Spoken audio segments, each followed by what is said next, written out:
Life को जब से खुदा ने ये कलाम मुझसे किया, मेरी सोच बदल गई है। हालेलुया।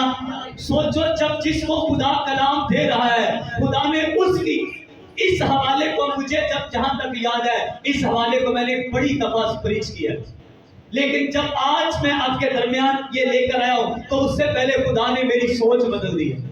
सोच, खुदा आपकी सोच को खुदा आहिस्ता आहिस्ता बदलता रहता है, क्योंकि आपकी सोच बहुत, इंसान की जो सोच है ना, वो बहुत छोटी है। हम खुदा की सोच तक पहुंच नहीं सकते, लेकिन खुदा हमारी सोच को आहिस्ता आहिस्ता अपनी सोच के करीब करीब लाता रहता है। आमीन। और जब मैंने इसको पढ़ा, मैंने समझा, मैंने सीखा कि खुदा किस तरह से दाऊद की जिंदगी में काम कर रहा है, किस तरह दाऊद एक छोटे लेवल का आदमी था, लेकिन खुदा किस तरह उसकी जिंदगी में काम कर रहा है। मैंने रियलाइज किया, मैंने देखा, मैंने प्रैक्टिकल उसको समझने की कोशिश की कि खुदा किस तरह दाऊद की जिंदगी में काम कर रहा है। आज हो सकता है कि आप भी उस सिचुएशन पे हो सकता है आपका भी लेवल, आप भी उस जगह पे, उस मकाम पे खड़े हो जिस मकाम पे ये दाऊद खड़ा था। उसके 7 और भाई थे, और जितने भी उसके, ये टोटल 8 भाई थे, और 8वें नंबर पे दाऊद था, और बाकी 7 भाई थे, और 7 में से जो सबसे बड़ा भाई था, मैं बताना चाहता हूँ, जब उसको लाया गया, जब वो हुआ तो बड़ी खुशी मनाई गई होगी, जब दूसरा हुआ तब बड़ी खुशी मनाई होगी। हाँ, जब जैसे जैसे वो दुनिया में आते गए खुशी मनाते गए, लेकिन जिस दिन दाऊद आया उस दिन भी कोई ना कोई खुशी मनाई गई होगी। लेकिन जैसे जैसे वो बड़े होते गए, अब दाऊद जब थोड़ा सा बड़ा हुआ तो उसके अंदर शायद कोई खूबी नहीं थी, शायद उसके अंदर कोई ऐसी उसके अंदर ऐसी कोई खूबी, या बोलने, या शायद वो बोल ठीक नहीं सकता था, शायद वो चल ठीक नहीं सकता होगा, शायद मुझे मालूम नहीं है, लेकिन उसमें कुछ ऐसी कमजोरियां थी, कुछ ऐसी कमियां थी, जिसकी वजह से उसको भेड़ बकरियां चरानी पड़ी। लेकिन दाऊद के जो बड़े भाई थे, अब अगर आप ध्यान से पढ़े, जो दाऊद के यस्सी के जो बेटे थे, लिखे कि वो सारे बहुत अच्छी जगह पर थे, और लिखा जब एलियाब को लेकर आया गया, तो एलियाब एक ऐसी जगह पे था, वो शाऊल बादशाह के महल के अंदर रहा करता था, और जो उसके बाद जो उसका भाई था वो भी महल के अंदर रहता था, उसके बाद जो उसका और भाई था वो भी महल के अंदर था, और जब जंग होती थी तो ये बादशाह के साथ साथ आगे आगे चलते थे।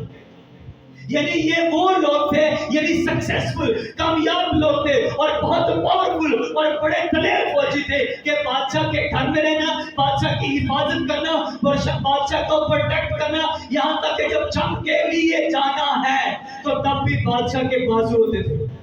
आज बादशाह जंग करने नहीं जाता, आज बादशाह की फौज जाती है, लेकिन पुराने वक्तों में बादशाह आगे होता था और उसकी फौज, उसके जो बाजू होते थे उसके दाएं बाएं होते थे। और दाऊद के भाई कहाँ थे? दाऊद के भाई शमूएल के दाएं बाएं थे। आप समझ रहे? दाऊद के भाई शाऊल के दाएं बाएं थे, बादशाह के साथ रहते थे, कोई इस साइड पे, कोई उसका राइट बाजू था, कोई लेफ्ट बाजू था। आज भी बहुत सारे लोग बादशाहों के लेफ्ट बाजू हैं, लेकिन जंग में नहीं है। सब कुछ ठीक था, सारे भाई सक्सेसफुल थे, सारे भाई कामयाब थे। हो सकता है आज आपकी भी हालत कुछ ऐसी हो कि आपके भाई तो कामयाब हैं, लेकिन आप बेचारे भेड़ बकरियां चरा रहे हैं। हो सकता है, तो मुझे मालूम नहीं है एक्जैक्टली कि दाऊद की भेड़ बकरियां कितनी थी। हम 100 भेड़ बकरियां कर लेते हैं, हम 50 कर लेते हैं, आप 20 समझ लो, 40 समझ लो, 10 समझ लो, आप 200 भी समझ सकते हो, जितनी मर्जी समझ लो, लेकिन वो चराने वाला तो था, तो वो भेड़ बकरियां। हमारे रावलपिंडी में कहते हैं जो भेड़ बकरियां चराने वाले होते हैं उनको पाले बोलते हैं, और लोग इनसे नफरत कर, आज 21वीं सदी में लोग भेड़ बकरियां चराने वालों से नफरत करते हैं। सोचो दाऊद से कितनी नफरत की जा रही होगी। अगर आपके इर्द गिर्द कोई भेड़ बकरियां रखने वाला है तो देखो कितनी स्मेल होती है उनकी, कितनी बदबू होती है, लोग उनके करीब जाना पसंद नहीं करते। लोग दूध पीना पसंद करते हैं, लेकिन उस डेरे पे जाना पसंद नहीं करते। किसी को कहा देना जी हाँ हमें दूध चाहिए, कोई भाई कह रहा है जी हमें दूध चाहिए, वो कहता है डेरे पे आके, भाई हम डेरे पे नहीं आ सकते, क्योंकि उसको क्या आती है, वो 21वीं सदी का नौजवान है, वो 21 सदी का इंसान है, वो उस डेरे पे जाना पसंद नहीं करता जहाँ पे गोबर की स्मेल हो, जहाँ पे जानवरों की स्मेल हो। लेकिन दाऊद रहता ही उसी स्मेल में, दाऊद ने जिंदगी उसी स्मेल में गुजारी है, और उसे कोई ऑनर नहीं कर रहा, कोई उसकी इज्जत नहीं करता, कोई उसका मयार नहीं है, कोई उसका वकार नहीं है, कोई किसी लेवल पे उसको रखा नहीं गया। हालांकि वो है किस खानदान का है, अब ध्यान से देखो वो किस कबीले का है, जिस कबीले को खुदा ने बरकत दी है। कहा है कि तुझसे सल्तनत कभी नहीं जाएगी, और जब तक शीलो ना आ जाए, जब तक यहोवा खुदा खुद जमीन पर इंसान बनकर ना आ जाए, ये बादशाह तुझसे ली न देगी। लेकिन वही दाऊद कहां पे घूम रहा है, वो जंगलों में घूम रहा है। आज हो सकता है आपकी वैल्यू खत्म हो चुकी है आपके घराने की वजह से, आपके कारोबार की वजह से, आपका कारोबार डूब चुका है, आप किसी परेशानी है अपने बच्चों की वजह, हो सकता है आपकी इज्जत नीलाम हो चुकी हो आपकी फैमिली की वजह से। लेकिन मैं बताऊं खुदा आपके साथ साथ है। आपको शायद अंदाजा नहीं है कि आप जो वर्शिप कर रहे हो, दाऊद एक ऐसा जबरदस्त वर्शिपर था कि उसे मतलब नहीं था कि उसके लोग क्या कर रहे हैं, उसके भाई किस पोजीशन पे है, किस मकाम पर है, किस लेवल पे है, उसे कोई मतलब नहीं है दुनिया क्या कर रही है। उसे यह भी मतलब नहीं है कि उसका काम कितना छोटा है, उसे मतलब है मेरा खुदा बहुत बड़ा है। हमें उसे अपने काम से मतलब नहीं है। आज भी मसीह शायद अपने काम से परेशान है कि हमारा काम छोटा है, हम बहुत छोटे हैं, हम अपने घराने के छोटे हैं। दाऊद भी अपने बाप के बेटों के सबसे छोटा बेटा था। उसके 8 बेटे थे यिशै के, और दाऊद सबसे छोटा बेटा था, और छोटा बेटा भी था, काम भी छोटा था, और उसको छोटा समझा भी जाता था। और सिर्फ छोटा नहीं बल्कि हकीर भी समझा जाता था, निकम्मा भी समझा जाता था, बेवकूफ भी समझा जाता था। शायद आपको भी कलाम में लिखा, उसने निकम्मों को, बेवजूदों को, हकीरों को लिखा, कमीनों को चुन लिया। और मैं समझता हूं कि मैं वो कूड़ा किड़कट का ढेर था जिसको खुदा ने जब अपने हाथ में लिया तो वो मिट्टी, वो कूड़ा किड़कट सोना बन गया। हालेलुया। लेकिन खुदा देखता है, खुदा असल में ये बात नहीं है कि आप जिल्लत रसवाई की जिंदगी बसर करो तो तभी खुदा आपको चुनेगा। लेकिन खुदा आपका तल्लुक देखता है। खुदा दुनिया में आपका तल्लुक किसके साथ है, खुदा वो नहीं देखता। खुदा देखता है मेरा इसके साथ तल्लुक ठीक है। अगर आपका तल्लुक खुदा के साथ सही है, दाऊद का दुनिया के साथ तल्लुक ठीक नहीं था, दुनिया दाऊद के साथ ठीक नहीं थी, भाई दाऊद के साथ ठीक नहीं थे, रिलेटिव दाऊद के साथ ठीक नहीं थे, लेकिन दाऊद खुदा के साथ सही था। वो वर्शिप करता था, वो जंगलों में जाता था, वो खुदा की तारीफ करता था, तमजीद करता था। वो कहता खुदा तू मेरी पनाह है, तू मेरी चट्टान है, तू मेरी जान का लंगर है, तू मेरा चरवाहा है, तू मेरा ऊंचा गढ़ है। हालेलुया। वो खुदा की तारीफ करता है, और ऐसी तारीफ करता है कि मैं बियाबान में चला जाऊं, मैं जंगलों में चला जाऊं, तू मेरा पासबान है, तू मेरा चरवाहा है, तू मेरा अच्छा निगहबान है। वो खुदा को कहता है कि तू मेरा चरवाहा है, तू मेरा निगहबान है। खुदा की हम्द करो। कहां पे जंगल, यीशु मसीह ने कहा तू जा और बंद दरवाजा कर, अपनी कोठरी में जा और दरवाजे को क्या कर दे, लॉक कर दे, बंद कर दे, और बंद दरवाजे में क्या कर, मुझसे दुआ कर। तू बशीदगी में दुआ करेगा, तुझे रिजल्ट कहां पे मिलेगा, ओपन बाजार में आपको मिलेगा। और दाऊद कहां पे दुआ कर रहा है, बशीदगी में, जंगलों में, गंदगी में दुआ कर रहा है, भेड़ बकरियों के साथ दुआ कर रहा है। हो सकता है आसमान से बारिश नाजिल होती हो सकता है तूफान नाजिल होते हो, लेकिन वहां पे वो खुदा की तारीफ कर रहे हैं। इतनी मुश्किल हालात है, इतनी परेशानियां थी, वहां पे जंगली जानवर है, उसकी भेड़ बकरियों को चीर फाड़ करते हैं, लेकिन फिर भी वो खुदा की हमद करना छोड़ता नहीं है। किसी को क्या पता, किसी ने दाऊद को देखा नहीं देखा, मैंने देखा, आपने देखा नहीं, हमने देखा नहीं, लेकिन ऐसा हो नहीं सकता कि दाऊद की चमड़ी के ऊपर शेरों के पंजों के निशान न हो, गीदड़ के पंजों के निशान न हो, और जानवरों के निशान न हो। ऐसा हो नहीं सकता, क्योंकि वो अपनी भेड़ बकरियों को बचाने के लिए उनके गले पड़ जाता था। इसका मतलब कि उसके साथ परेशानियां थी, उसके साथ मुसीबतें थी, उसकी जिंदगी में हर वक्त जंग रहती थी, लेकिन वो जंग, इन सारी जंगों के बीच इन सारी मसरूफियत के बीच वो खुदा को नहीं भूलता था। इतना छोटे लेवल पे रहने के बावजूद वो आसमान के खुदा की तारीफ करता था, आसमान के खुदा के हुजूर झुकता था, बंदगी करता था। और जब टाइम आया दाऊद के ऊंचा करने का, तो कलाम में लिखा है कि यस्सी चाहता ही नहीं था कि दाऊद को मसा किया जाए। यस्सी, हमने जो हवाला पढ़ा है, लिखा फिर सैमुअल ने यस्सी से पूछा, क्या तेरे सब लड़के, बोलो क्या तेरे सब लड़के यही है? इसका मतलब के 7 लड़के उस सैमुअल नबी के सामने से गुजार दिए गए, और अब वो सारे लड़के खत्म हो चुके, क्योंकि खुदा यस्सी उसको कह रहा है कि तेरे, और खुदा उसको कह रहा है कि मैं यस्सी के लड़के से एक लड़का चुनूंगा। और जब सैमुअल के सामने से गुजरते हैं और सैमुअल कहता है इसको चुना होगा, ये तो बड़ा नौजवान है। कलाम में इसी तरह लिखा है कि ये बड़ा कद काठ वाला है, ये बड़ा कद वाला है, ये बड़ा कददार है, ये बड़ा खूबसूरत है, खुदा ने इसको चुना, ये तो ठीक रहेगा, ये तो फिट रहेगा बनी इस्राएल कौम के लिए। खुदा कहता है मैंने इसे नहीं चुना। खुदा कहता है मेरे नबी, मेरे सैमुअल नबी, मैंने इसको नहीं चुना, दूसरे को लाया जाए। कहता है ये तो जरूर होगा, उसको भी, ये भी नहीं खुदा कहता मैंने चुना। तीसरा, चौथा, 5वां, 6वां, 7वां सारे गुजर गए। अब सैमुअल नबी देख रहा है घर में तो कोई लड़का नहीं है, खुदा ने मुझे शायद ठीक जगह पे नहीं भेजा।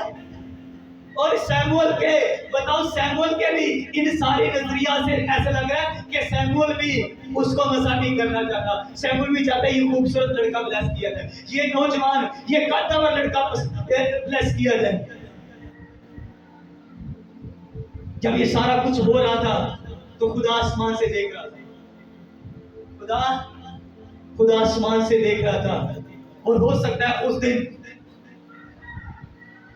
सोचो अगर उस दिन दाऊद अपनी जिंदगी पाप में गुजार रहा था, उधर दाऊद जंगल में पाप कर रहा था और इधर मसीह का टाइम हुआ होता, तो किसको आवाज आती? सोचो क्या आवाज आती उस दाऊद को? क्या दाऊद का कोई जंगल में जाता? कोई ना जाता। आपको बताना चाहता हूं, आप अगर खुदा की प्रस्तिश कर रहे हैं, अगर खुदा की इबादत करें, आपका पाप क्या कोई दुनिया की ताकत आपको मसा होने से नहीं रोक सकती। हालेलुया। खुदा जंगल में से लिखा उसको उठाता है, उसका पाप तो उसका खुद का पाप भी नहीं चाहता जाके मसा हो, नबी नहीं चाहता, कोई दुनिया की ताकत नहीं चाहती, लेकिन आसमान का खुदा चाहता है कि वो आपको बरकत दे। हालेलुया। उसने जंगल में से उठाया, चल मेरे बेटे, अब टाइम हो चुका तेरे खड़ा होने का, चल मेरे बेटे, बहुत बंदगी हो गई, बहुत जंगल में तूने बहुत बंदगी कर ली है, अब बंदगी का टाइम आ चुका है, अब बंदगी का रिजल्ट आ चुका है कि मैं तेरी बंदगी का, तेरी प्रस्तिश का, तेरी इबादत का तुझे रिजल्ट दूं। और ऐसा रिजल्ट लिखा भाइयों के बीच में मसा कर दिया। हालेलुया। उसके परिवार में मसा कर दिया, उसके रिलेटिव में मसा कर दिया, और पूरी कौम के सामने ऐलान किया गया कि दाऊद प्रस्तिश करता था, उसकी प्रस्तिश का ये रिजल्ट है। हालेलुया। हालेलुया। आपको सिर्फ बताना चाहता हूं, ये मैसेज है आपके लिए। अगर आप खुदा के सच्चे परस्तार हैं तो कोई दुनिया की ताकत आपकी बरकत को नहीं छीन सकती। खुदा में बताओ लिखा है, आपको बताओ खुदा में लिखा है, सैमुअल ने यस्सी से कहा उसे पुनः भेज, क्योंकि जब तक वो यहाँ ना आ जाए हम नहीं बैठेंगे। हालेलुया। खुदा बैठने भी नहीं देगा किसी को जब तक आपको वो बरकत न दे दे। हालेलुया। आपके हेल्पर, आपका मसा करने वाले आप तक लोग आप तक पहुंचेंगे जब खुदा बैठने भी नहीं देगा उसको उसको उसको आराम नहीं होगा जब तक वो आप तक पहुंच ना पाए। हालेलुया। शमूएल नबी कहते हैं मैं बैठ नहीं सकता क्योंकि खुदा का ऐलान है, खुदा का हुक्म है, तू बैठ नहीं सकता जब तक मेरे बंदा को बरकत नहीं देगा। अब मुझे बताओ शमूएल बड़ा था या दाऊद बड़ा था? बड़ा तो शमूएल ही है, बड़ा तो वो नबी है, वो अभी दाऊद अभी नबी नहीं है। लेकिन खुदा मैं सिर्फ आपको बताना चाहता हूँ, आप किस भी एज में है, किसी भी उम्र में है, आपको जिसके वसीला से बरकत मिली है, जो आपका हेल्पर है, जो आपका डिवाइन हेल्पर है, वो सो भी नहीं सकता। मैं बता दूं आपको, मैं आगे चल के आपको बताऊंगा, उसको नींद भी नहीं आएगी। आपके मददगार सो नहीं सकते, ठीक से सो नहीं सकते, उनको नींद नहीं आएगी जब तक आपकी हेल्प नहीं करेंगे। आमीन। ये मैंने सीखा और मैं जो सीखता हूँ और जो खुदा मेरी जिंदगी में प्रैक्टिकल करता है, मैं वही आप तक लेके आता हूँ। आमीन। सच में खुदा ऐसा कर रहा है, लोग हमारे लिए काम कर रहे हैं। आमीन। क्योंकि जब हम खुदा की प्रशिश करते हैं, जब हम खुदा की इबादत करते हैं, तो काम दुनिया करती है फिर। हालेलुया। दाऊद क्या कर रहा है? वर्शिप। और मुसीबत किनको पड़ी है? 7 भाई जो पूछते नहीं थे। हैं जी, बाप जिसने कोई यार ऐसे पेड़ा चढ़ने वाला बकरा है, पता नहीं उसको क्या क्या कहते होंगे, अजीब अजीब नाम रखे होंगे। निकम्मे बच्चों के नाम भी बड़े होते हैं। जो थोड़ा सा ढीला हो ना, साई और साई दूध परे हो, है ना, हम ऐसे ही कहते हैं, इस साई को तो साइड पे करो भाई, तो चल लिया दूध से साइड पे यार, तुझे पता नहीं काम हो रहा है। आपको मालूम नहीं है कि ऐसे लोगों को जब अगर वो खुदा के साथ सही हो जाए, अगर वो खुदा के साथ सही हो जाए, तो खुदा फिर खड़ा करता है। और पता है खुदा क्यों खड़ा करता है? निकम्मों को इसलिए खड़ा करता है जो अपने आप को काम में समझते हैं। खुदा उनको शर्मिंदा करता है। जो खुदा बेवकूफों को इसलिए चुनता है ताकि जो अपने आप को अक्लमंद समझते हैं, खुदा उन बेवकूफों को खड़ा करके अक्लमंदों को शर्मिंदा करता है। और ये इसमें जो खड़ा होता है, मतलब मतलब आप जिनको खुदा ने खड़ा किया, हमारी इसमें कोई फिर भी काबिलियत नहीं होती, हमारा इसमें कोई वो नहीं है, ये खुदा का फजल है, ये खुदा की कुदरत है कि आप चुनेंगे। कभी घमंड मत करना, कभी गुरूर मत करना, क्योंकि दाऊद खड़ा होने के बाद, खड़ा होने से पहले कभी गुरूर घमंड नहीं किया, और ऐसा हिस्ट्री में कोई आपको बादशाह नहीं मिलेगा। और मैंने पहली दफा एक और नई चीज सीखी, दाऊद बादशाह भी था, दाऊद नबी भी था, दाऊद काहिन भी था, दाऊद काहिन भी था। और मेरे लिए ये हैरान कुन बातें थी कि दाऊद के पास इतनी बड़ी बड़ी, ये देखो, बादशाह, नबी, काहिन, इतनी बड़ी खिदमतें एक ही बंदे के पास है। और इसके पीछे रीजन पता क्या है? कि बंदा खुदा की प्रशिश करता है कितना। आप उसे देखो, वो कहां से उठाया गया। एक शख्स वो जिसको घर से ठुकरा दिया गया, मोहल्ले वालों ने ठुकराया होगा। इसकी एक और आपको रिजल्ट मिलेगा, एक निशानी तो ये है, बाप कहता वो तो भेड़ बकरियां चराता है। ये नहीं कहा कि वो भेड़ बकरियां चराने गया हुआ है, आ रहा है, कहते वो तो भेड़ बकरियां चराता है, मतलब वो तो अनपढ़ जाहिल आदमी है, वो तो गंवार लड़का है, वो तो हमने निकम्मा था घर का, चलो भेड़ा बकरी चरेगा, ऐसे था। और लिखा है जब जंग हो रही थी, जब जाति जुलत ललकार है, उस वक्त जब अपनी भेड़ बकरियां छोड़ के आता तो भाई कहते हैं हमें पता है तू तमाशा देख रहा है, तू भेड़ बकरियां उधर छोड़ के आया गया हो। और इसका मतलब यह है कि भाई आगे से उसको इतना छोटा था कि सबसे डांट पड़ती थी। और उसकी डांट उसको जो डांट थी, मैं समझता हूँ उसको ऊंचा ऊंचा ऊंचा करती गई।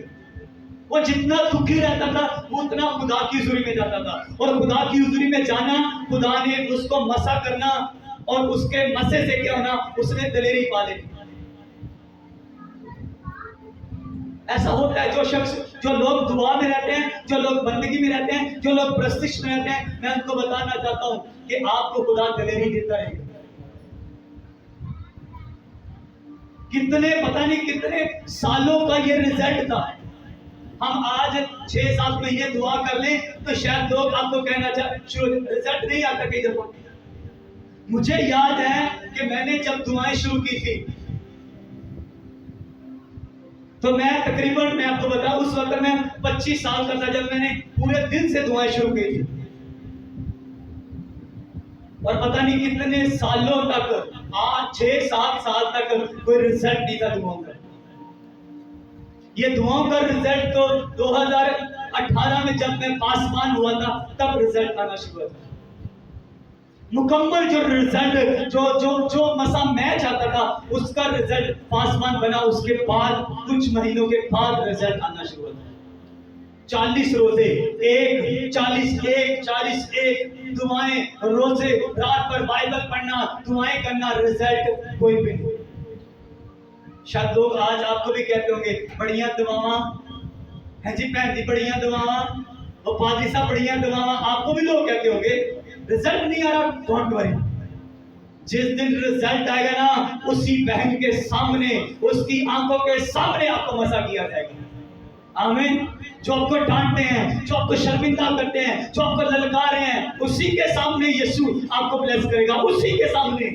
मैं आपको बताऊं, उसी के सामने ब्लेस करेगा। वो मरेगा नहीं, उसको मौत भी नहीं आएगी, ये भी मैं आपको कन्फर्म कर दूं। वो देख के जाएगा, वो देख के जाएगा, क्योंकि आपको शर्मिंदा करने वाले ऐसे कैसे हो सकता है, ऐसे मर जाए। और शर्त यह है, आप खुदा के बंदे होने चाहिए। शर्त यह है कि आपका कनेक्शन खुदा के साथ होना चाहिए। आपके दुश्मन को भी मरने नहीं देगा जब तक आपकी ग्लोरी न देखे।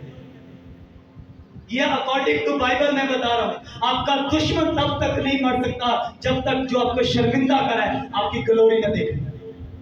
आपके ऊपर जो खुदा की बरकत है, आपके ऊपर जो खुदा का मसा वो देखेगा, तब मौत का मजा चखेगा।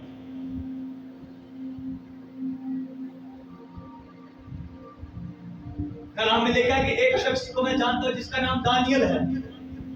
वो बुत प्रस्तों के बीच में रहता था। वो देवी देवता को जो प्रस्तुत करते थे, जो बड़े बड़े बुत बनाते थे, वो उनके बीच में रहता है। लेकिन उनके बीच रहने के बावजूद कलाम में लिखा है कि वो हर रोज अपनी कोठरी में जाता, 3 दफा प्रेयर करता था, हर रोज सुबह, दोपहर, शाम। और वो एक बड़ी सल्तनत का वजीर आजम था। हमारे मुल्क में एक ही होता है, लेकिन वहां पे उस वक्त 3 वजीर आजम थे, जो बड़ी बड़ी, और पता नहीं 120 के करीब वो नाज़िम थे, और एक बादशाह था। जब ये सारा कुछ हो रहा था तो लिखा है कि अब वो सारे जेलसी करते थे।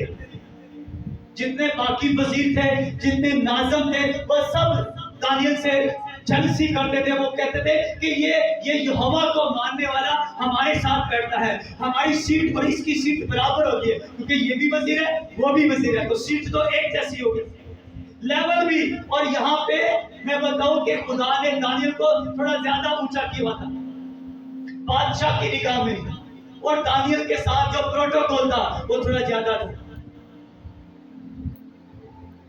हालेलुया। दानियल का प्रोटोकॉल, अब देखे कितने वजीर हैं, 3 वजीर, और 2 वजीर किनके हैं, 2 वजीर उनके अपने हैं, और ये तीसरा वजीर जो है ये यहोवा यानी यहूदियों में से है और बाकी गैर कौमों में से। अब प्रोटोकॉल देखे, वजीर हैं, उनका प्रोटोकॉल ज्यादा होना चाहिए था क्योंकि वो उनकी अपनी कौम के हैं, लेकिन प्रोटोकॉल इसका ज्यादा था, और इसी बात से वो जेलसी कर। और उन्हें बादशाह से जाके मिलके कहा, बादशाह 20 दिन के लिए ऐलान कर दे, मुहर कर दे कि अगर तेरे सिवा कोई किसी और से दुआ करे, कोई किसी और से मन्नत माने, तो उसको शेरों की मांद में डाल दिया जाए। अब दाऊद तो पहले से ही दानियल तो पहले से ही हर रोज दुआ करता था, 3 दिन लगातार। लेकिन वो 3 टाइम सुबह दोपहर शाम वो जाता और दुआ करता। सुबह को भी जाना, दोपहर को भी जाना, शाम को भी जाना, उसने प्रस्तिष्ठ करते। हालेलुया, हालेलुया, जोर से बोलो हालेलुया। आपको बताना चाहता हूं कि आप इस बात को अंडरस्टैंड करो कि 3 टाइम वो दुआ कर रहा है, प्रस्तिष्ठ कर रहा है, खुदा की बंदगी कर रहा है, इतना बड़ा लेवल होने के बावजूद वो दुआ कर रहे हैं। मुझे समझ नहीं आ रही, एक वज़ीर आज़म इतना टाइम निकालता है अपने खुदा के लिए, और एवरी डे 3 टाइम वो टाइम निकालता है। हर रोज सुबह को, दोपहर को, शाम को उसने खुदा की हुजूरी में जाना है। आप उसको पता है कि अगर मैं 3 टाइम खुदा की हुजूरी में गया, खुदा से दुआ की, यहोवा की प्रस्तिष्ठ की, तो मुझे शेरों की मान में डाल दिया जाएगा। जाता है प्रस्तिष्ठ करने, दुआ करने जाता है, बंदगी करने जाता है। जब बंदा दुआ बंदगी करने के लिए जाता है तो हम ध्यान समझेंगे होता क्या। लेकिन जब वो प्रस्तिष्ठ करने के लिए खुदा की हजूरी में गया, जब बंदगी करने के लिए गया, लेकिन उन्हें पता था कि ये खुदा की प्रस्तिष्ठ करेगा। अब मुखालिफों को पता होता है, दुश्मन को पता होता है कि हम इसको किस चीज में गिरा सकते हैं। आपको शैतान को पता है कि ये बड़ा झूठ बोलता है, वो कभी भी आपकी प्रेयर में डिस्टर्बिंग नहीं डालेगा। शैतान को पता है कि ये प्रेयर में नहीं करने वाला, ये जब भी करेगा ये झूठ मारेगा, ये जब भी करेगा ये फ्रेम करेगा लोगों के साथ, ये चोरी करेगा। और जिस बात में हम कमजोर होते हैं उसी बात पे वो अटैक करने की कोशिश करते हैं। उन्हें पता था कि हम इसे किसी तरह से गिरा नहीं सकते, क्योंकि हमने एक कानून बनाते हैं, क्योंकि उस कानून को ये फॉलो नहीं करेगा, ये अपने खुदा के कानून फॉलो करेगा। और उसमें वो कमजोर था। वो कमजोर मतलब मैं ये बताना चाहता हूं, अपने खुदा में पावरफुल था, वो उनके कानून नहीं फॉलो कर सकता। उन्हें पता था जब वो जाता है तो पीछे पीछे जाते हैं और जाके बताते, बादशाह तूने कहा था ना, तूने मोहर की है, तूने ऐलान किया है कि तेरे सिवा कोई किसी की प्रस्तिष्ठ, तुझके अलावा कोई किसी से मिन्नत फरियाद नहीं करेगा। देख दानियल क्या कर रहा है। लिखा है जब बादशाह ने ये बातें सुनी तो नहायत रंजीदा हुआ, और लिखा है वो अपने हुक्म से अब हट नहीं सकता। लेकिन शाम तक बादशाह ने कोशिश की कि दानियल को छुड़ा ले किसी तरीके से, लेकिन वो सारे इकट्ठे होकर फिर आ जाते हैं। बादशाह देख, फारसियों और मादियों का असूल है कि जो हुक्म बना दिया जाता है उसको तोड़ा नहीं जाता। बादशाह मजबूर, डाल दो इसको। और जब डाल दिया गया, अब आगे सुन लो, आगे लिखा है तब बादशाह ने अपने कैसर में गया और उसने सारी रात फाका किया। क्या किया? सारी रात, और मौसीकी के साथ उसके सामने नाल आएंगे और उसकी नींद जाती रही।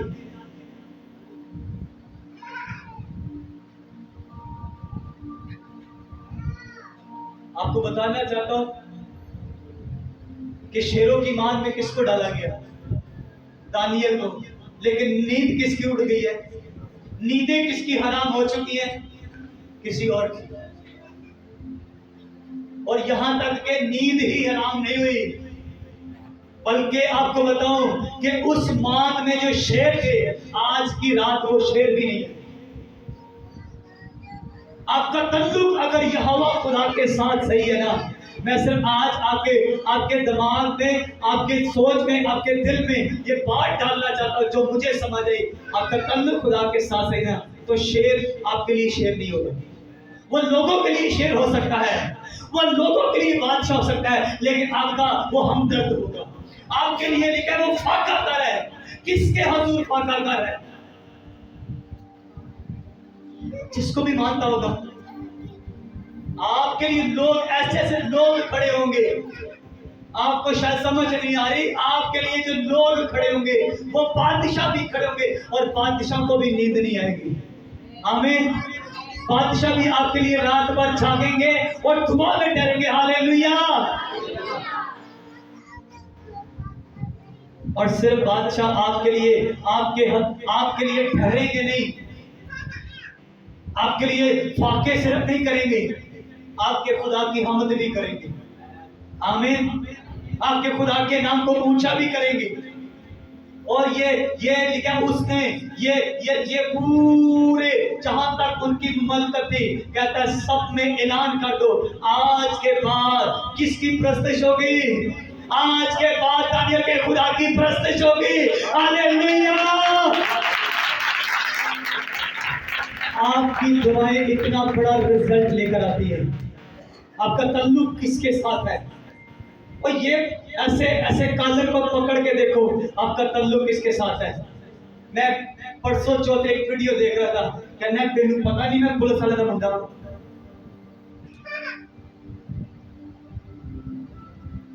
मैं हैरान था कोई ऐसे, और जिनको वो कह रहा था वो मीडिया वाला था।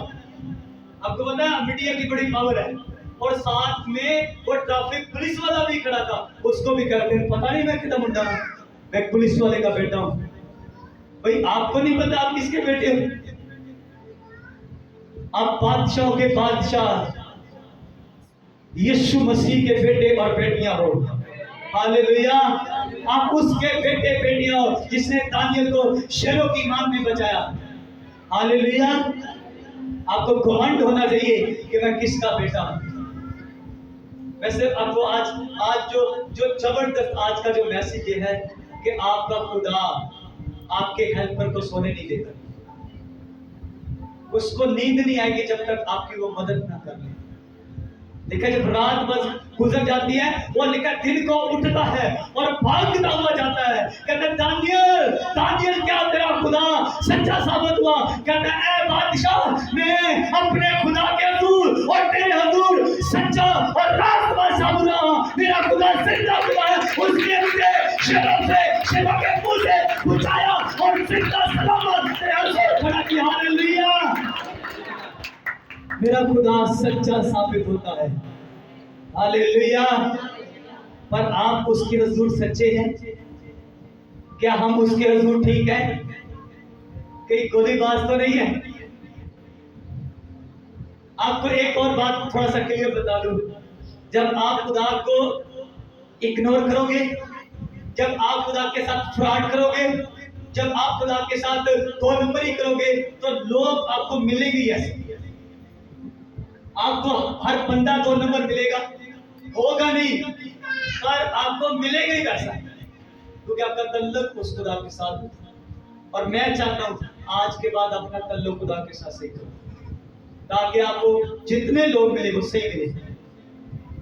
हमें बादशाह भी मिला, कहते दुश्मन भी मिला तो दोस्त मिला। हालेलुया। दुश्मन भी मिला तो क्या मिला? दोस्त मिला। खुदा ने उसके दुश्मन दोस्त के दिल को बदल के रख दिया, ऐसा कि दुश्मन दुश्मन ना बल्कि उसका जो दिमाग है वो दोस्तों वाला, क्या हेल्पर वाला, वो साथ खड़ा हो गया। कहता है इसके खुदा की प्रस्तिश करो। है भी ऐसा हेल्पर ढूंढ सकते हो? ऐसा मददगार ढूंढ सकते हो आप? ऐसे तो ਤੁਹਾਡਾ ਭਰਾ भी नहीं होने लगा। पर खुदा कहता है नहीं, जब तू मेरे साथ होगा तेरा भाई भी ऐसा ही होगा, तुझसे प्यार करेगा, तुझसे मोहब्बत। बाद में आपको बताओ और बहुत सारे वाकयात हैं, बाद में वही सारे भाई आते हैं, प्लीज हमें राशन दे दो, है ना? वाकई याद है कि नहीं है?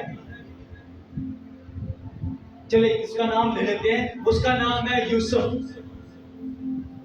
आके सजदे माथे टेकते हैं, कहते बादशाह सलामत, हमारे बच्चे मर रहे हैं, हमारा बूढ़ा बाप मरा है, हमारे छोटे छोटे बच्चे हैं, हमारी बूढ़ी माँ, हमारे बूढ़े बूढ़े बुजुर्ग वहां पे मरे हैं। बादशाह सलामत, कुछ रहम कीजिए। खुदा के साथ ताल्लुक सही है ना, तो मैं बताऊं आपके रिलेटिव भी आएंगे आपके पास। आमीन। वो आपके साथ, और एक दिन आएगा फिर आप और आपके रिलेटिव सारे मिलकर यीशु का काम करेंगे। आमीन। वही यूसुफ के भाई, यूसुफ ने अपने भाइयों को माफ किया और माफ करने के बाद उन्हें कहते हैं ये सारा इलाका तुम लोगों का है, खुशी से रहो, जबरदस्त तरीके से रहो, जैसे जी चाहता रहो, अच्छे से रहो, क्योंकि मैं तुम्हारा भाई। आमीन। खुदा का बंदा जो होता है ना, वो अपने दिल में कभी कहीं खोट नहीं रखता। आज हमें एक बात ध्यान से समझ में आई है कि आपका खुदा आपके लिए कुछ भी कर सकता है। मुझे जो समझ आई है कि ये वो है कि मेरा खुदा कुछ भी करने को तैयार है मेरे लिए, कुछ भी करने को तैयार है। आपका खुदा आपको यहां से, आप समझ रहे हैं कि शायद आपके लिए कुछ भी सोच, कई दफा हम सोच रहे थे मेरे तो 8 साल से, मेरे तो 10 साल से, मेरे तो 20 साल से, फिर भी नहीं है। मेरा खुदा कर सकता है। आमीन। क्या आप उसके लिए कुछ भी कर सकते हैं? प्रॉब्लम तो यह है कि हम कुछ भी करने को उसके लिए तैयार नहीं। कुछ भी आपको खुदा के लिए अगर करना पड़े तो क्या आप कर लोगे? कुछ भी करना पड़े, कुछ भी। क्या आप खुदा के लिए इब्राहिम की तरह अपना मुल्क छोड़ सकते हैं, अपने रिश्तेदार छोड़ सकते हैं? अगर आप छोड़ सकते हैं, खुदा फिर अपना पूरी दुनिया को छोड़कर आप पे नजर कर सकते हैं। प्रॉब्लम यह है कि आप अगर खुदा के लिए कुछ भी करने को तैयार है ना, तो खुदा ने फिर आपके लिए कुछ भी कर। उसने तो दानियल ने जो फैसला किया था दुआ करने का, ये वो समझता था कि अगर मैंने दुआ की तो सीधा शेरों की मार। सब कुछ जानने के बावजूद वो कहता खुदा मैं तेरे लिए सब कुछ करने को तैयार हूं। खुदा कहता अगर तू मेरे लिए तैयार है तो मैं भी तैयार हूं। अगर खुद आप तैयार है ना, तो पहला कदम आप बढ़ाएंगे, दूसरा कदम उस प्रॉब्लम में, उस मुसीबत में, उस दुख में खुदा के साथ आपका कदम के साथ कदम। आमीन। जिस भी हालत में आप दुख की हालत में, परेशानी, मुसीबत की हालत में, अगला कदम खुदा की तरफ बढ़ाएं, दूसरा कदम खुदा आपके साथ होगा, बीमारी में, दुख में, मुसीबत में। आमीन। God bless. खुदा आप सबको बरकत दे और इस कलाम को अपनी जिंदगी में लेने का फैसला दे। दुआ करते हैं।